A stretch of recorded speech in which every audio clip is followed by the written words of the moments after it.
Thank you, Lucy. Thank you, Lauren, for having me here and to have this, opportunity to discuss issues and challenges that are related to our changing homes, including our changing societies in relation to, housing policy and urban planning policies. My work traverses academic research and policy, so I will oscillate, even my paper, it will oscillate between, larger concepts of home and housing. I did change my title slightly, as you can see, and this is because I really wanted to bring in, the concept of gender and feminism in how we can build a system that really puts our homes' well-being, including gender and other minorities, at the core of our planning systems. So I will start with a little scenario before I delve, deeper into my debate. So let's imagine for just a moment how your life would be if you lived in a poorly regulated housing system. Imagine if your housing situation dependent on a month-by-month rental agreement and that you could be evicted without any good reason. Imagine if your financial income was on a week-by-week basis and that you keep missing paying rent or a loan mortgage. Such financial precarity may well leave you with no choice but to borrow money illegally. Besides your precarious financial situation, imagine if your house was of low quality standards, poorly insulated, or with inadequate street connectivity to generic amenities and the main transport routes. Imagine you had no one to care for your child or your sick father while you went to work. Imagine how your daily state of mental health would be if you found yourself in a similar situation. Now, this imaginary portrait is indeed a composite character, which I built from multiple stories I collected over many years whilst I conducted ethnographic research both in England and in Malta. So these stories are based on realities that span across diverse life course experiences of different residents, people that live in private and social accommodation in contemporary urban communities.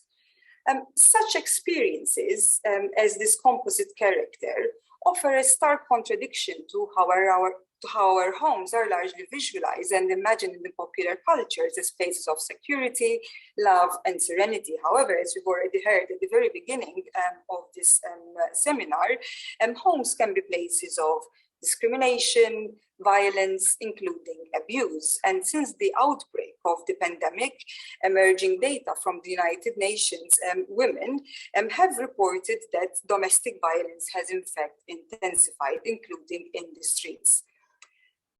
Additionally, the housing industry itself, which we often, take for granted, we don't include it in our analysis, can be itself a driver of certain abuse, inequalities, and injustices, especially those related to gender, class, ethnicity, and race. My point is that without a functioning housing system based on a justly governed system, which sees a direct relationship between the everyday lives of people, housing policy, financial prosperity, inclusive infrastructure, and good health, our society cannot truly flourish. Our homes need to be put at the center of our society. So here what I'm saying is that there is a direct relationship between governance and housing. So through a regulated housing system, predictability, security, and stability can somehow be attained, or we can aspire to that kind of existence. So at the core of a good governed housing system, I contend that there are important principles to which an urban and housing system ought to abide by and ideally implement. So the following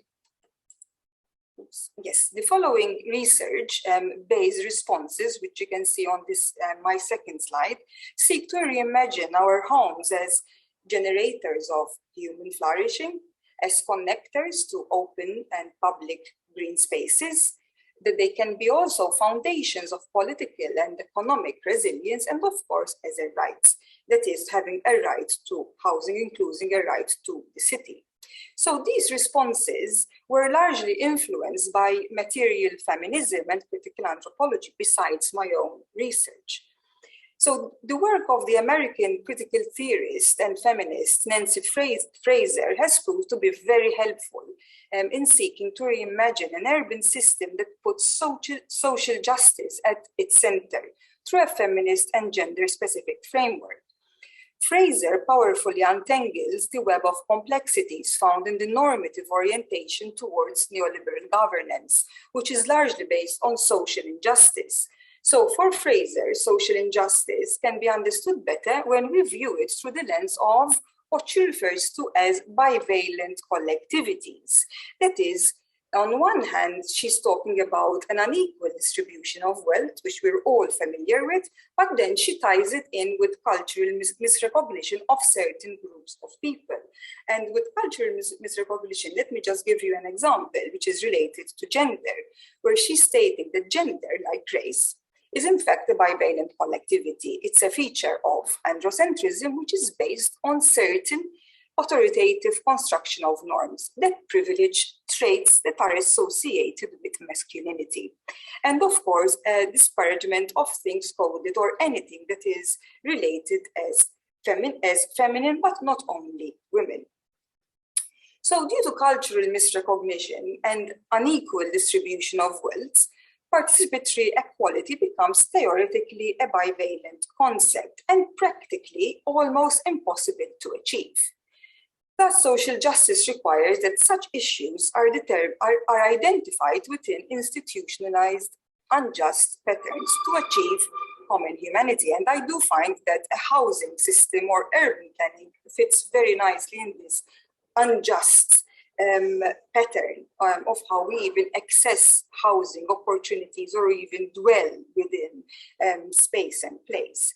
So according to Fraser, this authoritative construction of gender norms tend to legitimize daily experiences of social injustice based on masculinist values of participation in the labor workforce at home and beyond. So for example, this could explain the feminization of poverty.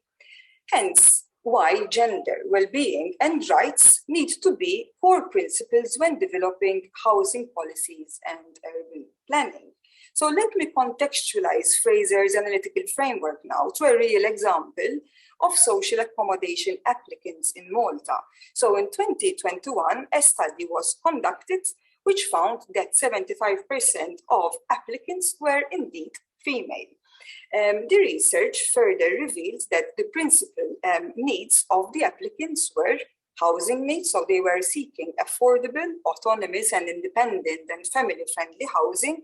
It was also related to social policy and legislation, namely access to benefits, social welfare. Again, there was an issue with finding flexible employment, and also to interior domestic redesign needs, which is quite interesting. So these realities can also be extended not just to access to welfare or design, but also to institutional decision-making and the planning of infrastructure and urban policies. And as we know, and as we've heard already, cities and urban zones are often associated with prosperity and able-bodied adults. In Western post-industrial urban context, infrastructure and planning are largely dominated by ideals that oscillate towards an androcentric ideology and its policies that tend to privilege masculine traits of prosperity and success. And what I'm referring to here is the more calculative economic success, which is measured through GDP. So this dominant ideology, which tends to privilege the hardware of cities, it is the physical aspect of cities, often results in sidelining or failing to recognize difference. That is, the diverse lived experiences of various communities and cohorts that dwell within them, such as women, but also older people, children, sexual and gender minorities, and persons with disabilities, amongst others. So the reason being that the social dimension is often sidelined during the planning stage, as economic growth is valued over and above well-being, the health value of space, including the common good. So here I pose the question, how can a feminist approach to housing and urban planning promote human flourishing and well-being? So besides process and choice of methodology in developing a housing system, which to me I do find the more open-ended method of ethnography or anthropology has come in very useful when I did such research. I also contend that it's important to first question the unthinkable in order to foresee the unforeseen and all that we take for granted in our daily lives. Generally, we do take for granted that people and homes have endured interdependency since time immemorial. Both are inextricably connected to the built environment, which is in itself a complex network made up of social, legal, environmental, and economic facets. And in fact, we need to think of homes as being both real and symbolic, and they're the spaces where we achieve our aspirations, ideals, and values. So one of the key messages is what you can see over on this slide is that we need to put social relations at the center of the built environment, or as I say, social relations are, the glue to some extent to infrastructure for people or communities to flourish. And this takes me to my first point, which is that we need to first understand society. And of course, I will be taking Malta as my society. So what type of society is Malta, and how can a system be then adapted to our way of being in the world? So Malta is a kinship-based society, or what I like to refer to as a neo-patronage society. Hence, most informal care, especially in later life, is still provided by female family relatives, most notably daughters. So this suggests that the family is serving society instead of the state. This may also be a reason why we lack, for example, alternative accommodations such as housing cooperatives, affordable housing, community-led housing, and sheltered accommodation for older people. Another significant reason, which I have identified, is the recent change in family legislation, which also attributed to new realities, possibilities, and pressures on local housing. So, as you can see from this timeline, the household was at the core of such shifts, ending with the Private Residential Leases Act in 2020, which in fact was a reaction to an unregulated private rented sector brought about by an economic boom back in 2013 and a change in migratory patterns.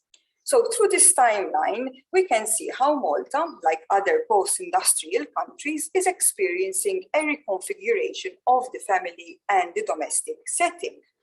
With, for example, Malta is, for example, experiencing increasing low fertility. There's also an increasing life expectancy rate where Maltese population age 65 and over has reached almost 20%. And this is why I refer to this scenario as alternative domesticities.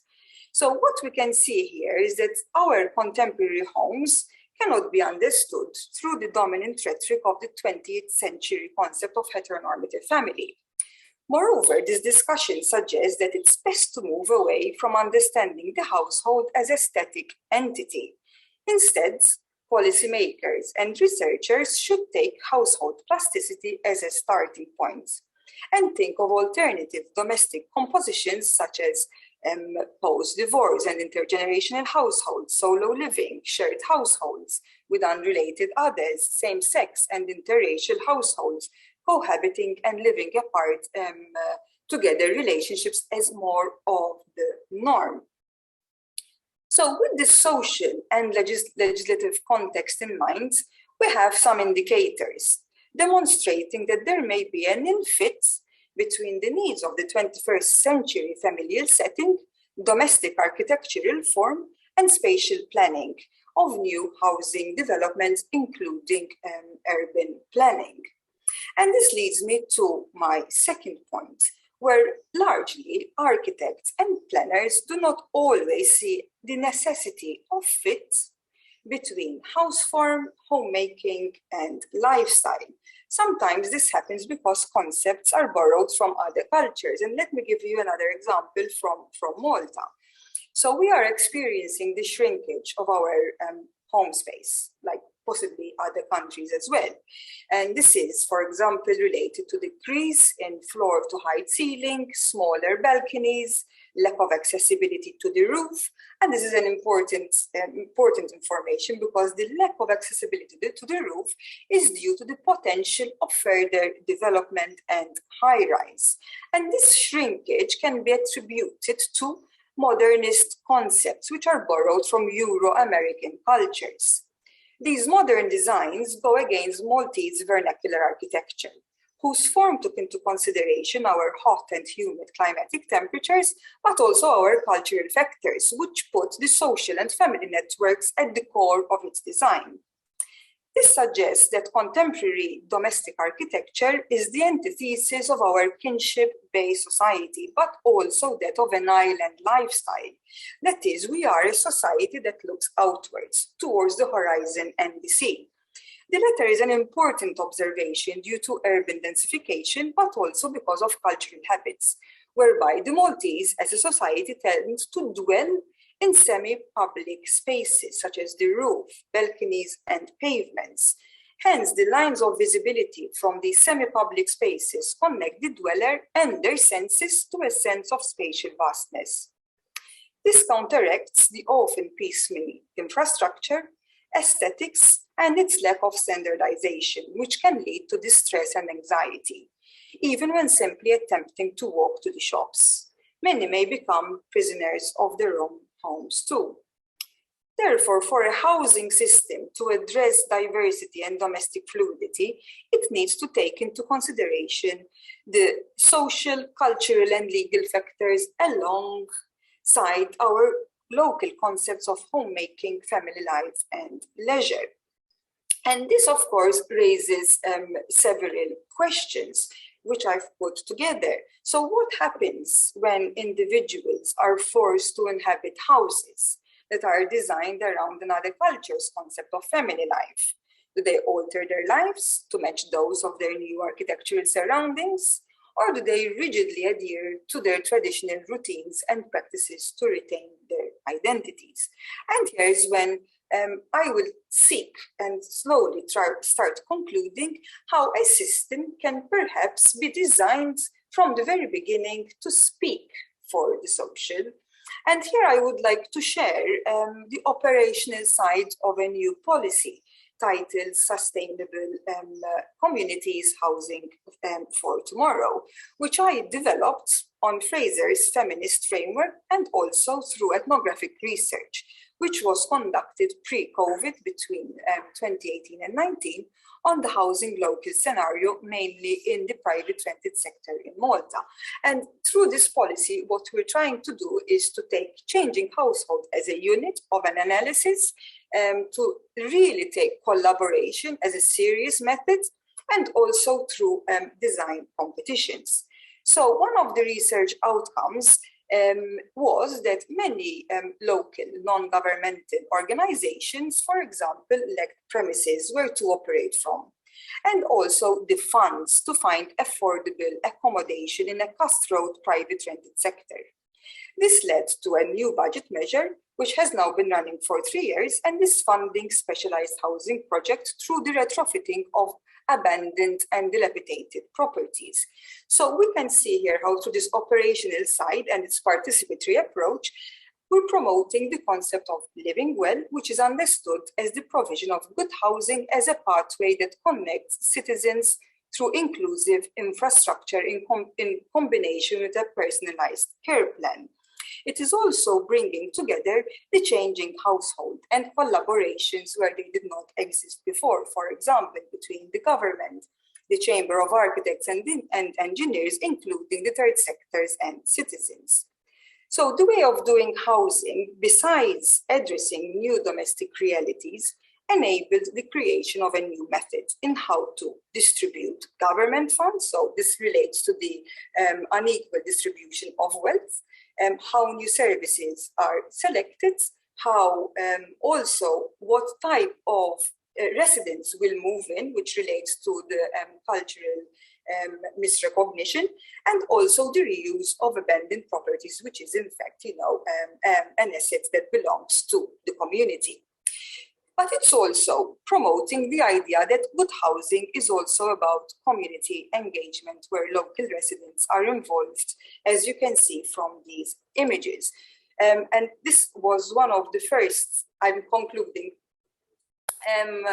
one of the very first community meetings that we had, where we actually opened the houses and showed, the neighbors what we are intending to plan and what their needs were as well. And these are the architects actually explaining the plans for the reuse of this house. And this was actually, these are my students, where I take them actually to see what we're actually doing and to learn from practice. And this is actually the house where you can see even here a new layers being introduced, which will be the first house, which will be for women, mothers actually, who suffered from mental health issues and their children. And this was a gap in the service. So now, for real, concluding. So my point is that to date, the social dimension in urban planning and housing policies is often sidelined. And the emphasis has been more on the importance of the built environment and its economic outcome, especially in relation to the maximization of space. Less attention has been granted to social relations and the key role they hold in determining the well-being of urban communities. So by taking the changing household as a unit of analysis and methods, that is a fertile entry point in understanding the lives of residents to the broader social, moral, and political context, then it's possible to remain sensitive to both the real and symbolic meaning of our homes and the built environment. So by considering the household in flux and alternative domesticities as inherent characteristics in policymaking and urban planning, it plays an important role in building a system that meets the needs of all, basically. So finally, I contend that fluidity and change should be considered as important elements of analysis in building a resilient system. Thank you. Thank you very much.